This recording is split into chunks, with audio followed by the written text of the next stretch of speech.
Welcome to the Introverted Influencer Podcast. I'm your host, Erica Van Slyke. My soul's mission on this planet is to help fellow introverts grow their online influence in a state of feminine flow and ease. While battling the woes of depression, anxiety, and even mom guilt, I've somehow managed to build a six-figure blog without the use of social media and without sacrificing my mental health. If I can do it, you can fucking too.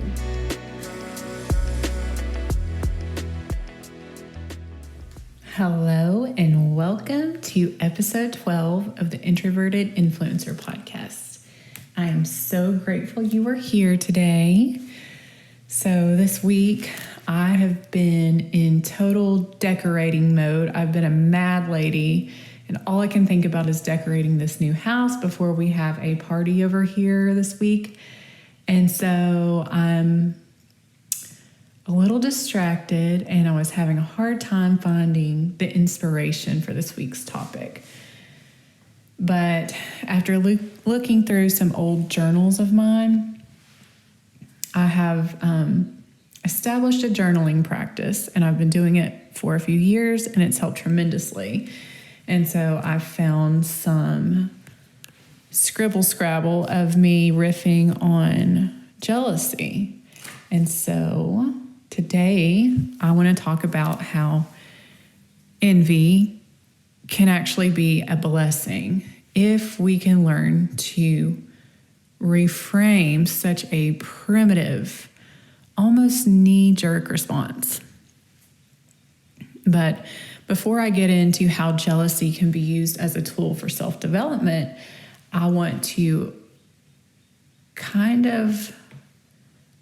give us all sort of a pass for why I believe we have so much jealousy, especially among females in this society.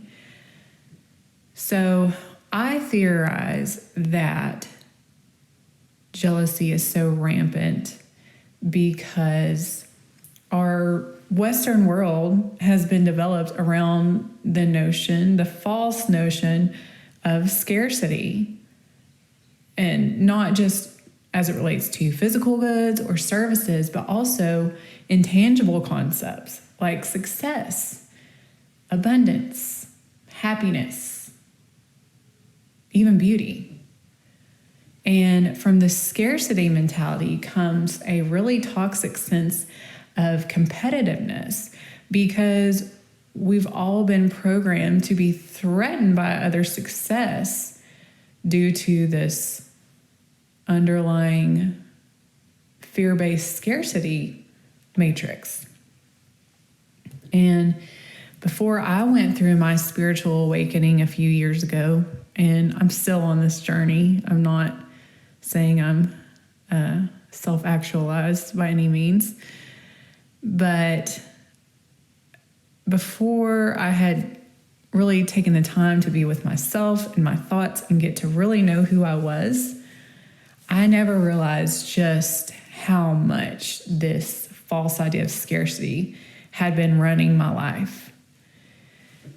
And then once I began to study metaphysical principles and even alternative science like quantum physics, I was able to recognize how I had been living out of my primitive lizard brain.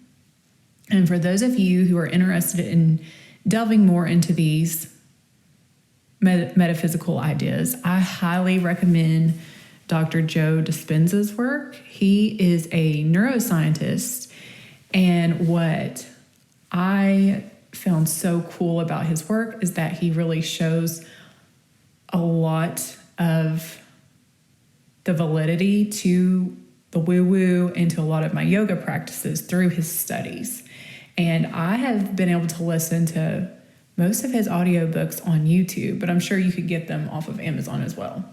But anyhow, one of the first hard lessons I had to learn about myself in that beginning year or two of my spiritual awakening was actually how envious and triggered I could be by other people's success or their abundance. Or even, I see a lady at the gym who looks incredible and lean, and somehow I internalize that and make that mean something about me.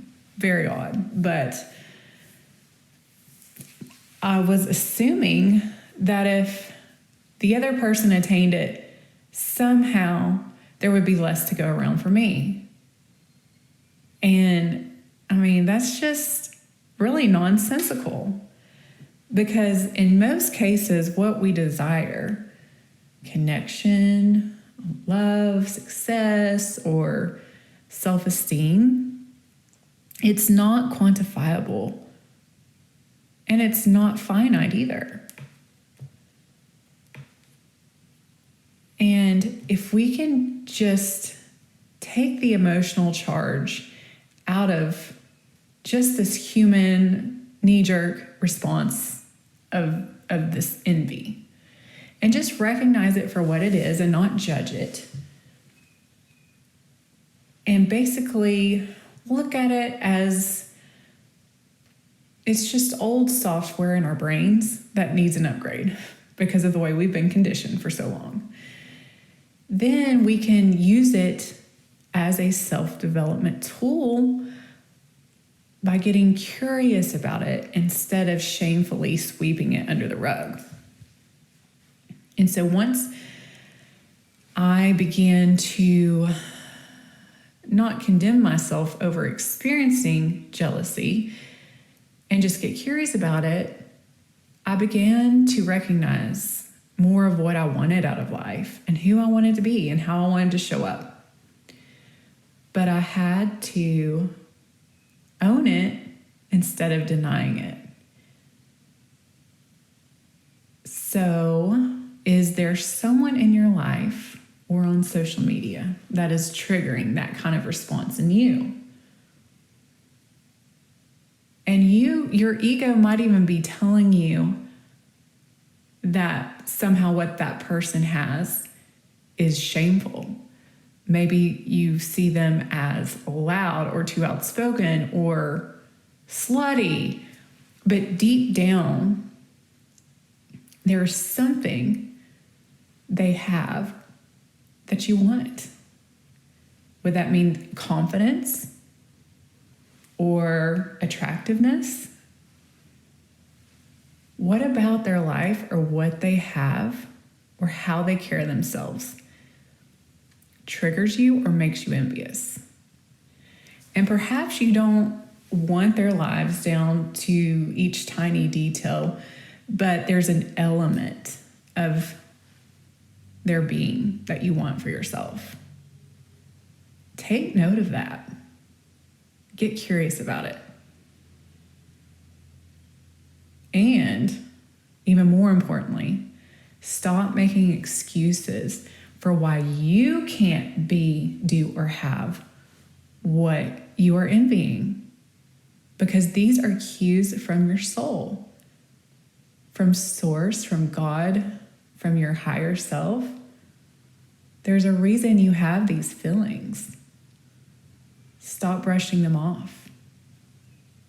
And one of the best ways I was able to overcome this shameful feeling was by challenging myself to be inspired instead of threatened by the people and women who had what I wanted.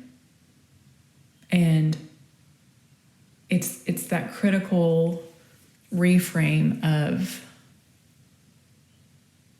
jealousy to inspiration.